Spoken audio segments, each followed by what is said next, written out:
Good morning, I'm Alexander Huddleston with your morning news. Since 2019, the WSU soccer team has had 8 players drafted into the NWSL. Most recent was 5th-year senior Micaiah Manis to the KC Current. So having played on the same team their whole life, Roden brothers gave the brotherhood of football a whole new meaning. How are you not cold? I don't know. It was a huge weekend for the men's basketball team after their win over Oregon 68-65. This service should help those who are deaf, hard of hearing, speech impaired, or anyone who might be unsafe if they were heard by an intruder or an abuser. This would include hazing becoming a harassment crime, which can enforce things like no contact orders.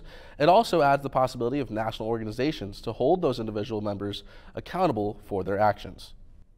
Well, Cougs, we are officially halfway through the semester, and it's time for some graduation reminders. All graduating seniors must apply for the degrees by March 3rd and RSVP their spot on commencement night by April 3rd. About 170 volunteers are busy in Spokane County this week, surveying the houseless population for the annual point-in-time count. To better understand the needs of the houseless population, volunteers will be surveying individuals to understand what can be done to help them. Yesterday, 3 were killed in Orlando. The 19-year-old suspect initially shot a 38-year-old man, fled the scene, and then returned to shoot 4 more people, killing a 9-year-old girl and journalist Dylan Lyons. Well, Alex, a bit of a mixed bag when it comes to the weather as of late. What can we expect in the next few days? You know, honestly, Danny, I'm not sure exactly what you're expecting in the next few days because it's cold. It's cold here in Pullman. Today we had the high of 37 to 40, low of 19 to 20, and we also woke up with that 2 inches of snow this morning. So, I mean, that's what we get when you base your weather on a groundhog. But let's move on to tomorrow. Tomorrow it's going to be a little bit warmer. Going to be 36 to 40 degrees. And we had a little technical difficulties behind me. 25 degrees is the low. So for you crazy people who like to sleep with your windows open at night, you can take the 5th blanket off, so you'll be totally fine. And we also will be seeing a little bit more sun tomorrow compared to today, where it's, it's a little overcast today. Tomorrow, the sun will be playing peekaboo with us tomorrow. State map. Let's go to the state map, please. State map. Western side cities. We're going to see Olympia, Seattle, Yakima, and the Tri-Cities right down here. All going to get warmer weather. When I say warmer, I don't mean California warmer. I mean Washington warmer. So you're going to see the 40s hitting, Tri-Cities down here is going to be hitting the 50s almost. Lows to the 29, 26, 22. You're going to see that weather over there. Seattle, you will be seeing rain, which I know you guys are used to that, so just continue your daily duties. Eastern side, nothing changed, still cold. Pullman, Spokane, still cold. 37, 19, 37, 15. That's what happens here. 5-day forecast, please. Let's go to 5-day. 5-day. You got Wednesday, partly cloudy. That's tomorrow. But the rest of the week, Danny, you are going to see snow. Thursday, with the most prominent chance of snow, with 80% chance of snow. Friday, Saturday, and Sunday, all, just snowy, cold. But that's it for me with weather in Pullman. Throwing it back to the desk with Danny and Jerica. The WSU soccer team is one of the most dominant athletic programs on the Palouse. With 5 straight positive record seasons and registering 67 regular season victories, the Cougs have proven their dominance on the pitch. A major driving force in the team's success is head coach Todd Schulenberger, who this season took the record for the winningest coach in program history.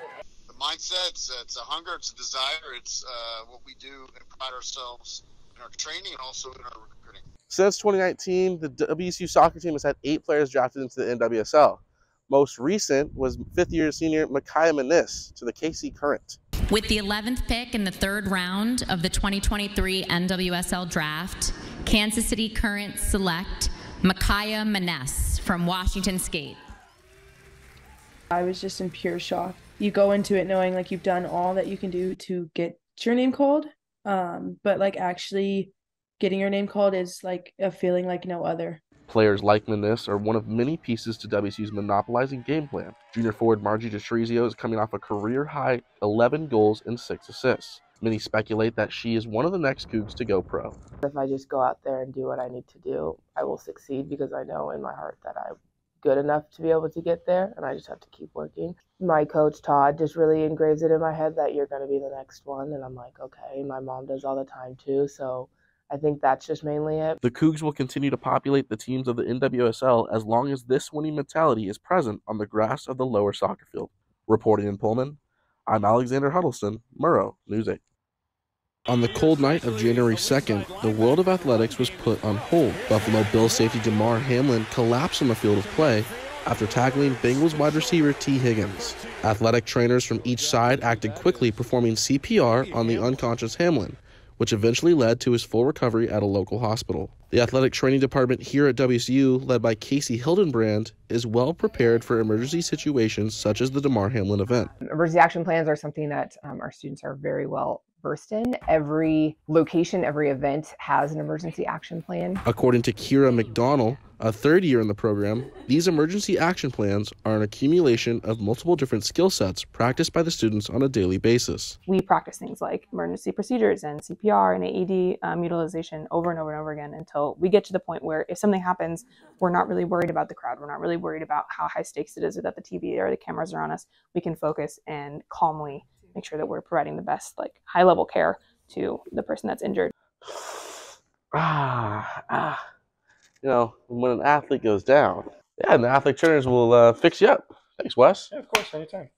Wesley Tran is a first-year student in the program. He currently is working as the athletic trainer for the WSU rowing team. Tran says that as a first year, he is already getting hands-on training. As a first year in the program, we were starting to learn how to communicate with the athletes, work modalities with athletes, and work with our superiors, like any certified athletic trainers and the physicians that we work around, and getting more exposed into the field. Hildenbrand believes that with the open media coverage of the Damar Hamlin case, it may help shed some light on the importance of athletic trainers. I think the opportunity is for people to realize the importance of athletic trainers. And, a lot of times they're like, oh, you just tape ankles and hand out water. And we do. We know how to brace, and tape and appropriately deal with, orthopedic injuries. We can also make sure that you're properly hydrated and do that sort of stuff. But we're also there in case things go really wrong. To many sports fans, the heroes wear jerseys. However, the real Capes Crusaders are those who stand on the sideline or benches, waiting to jump into action in the case that one of our heroes goes down. Reporting in Pullman, I'm Alexander Huddleston, Murrow, News 8.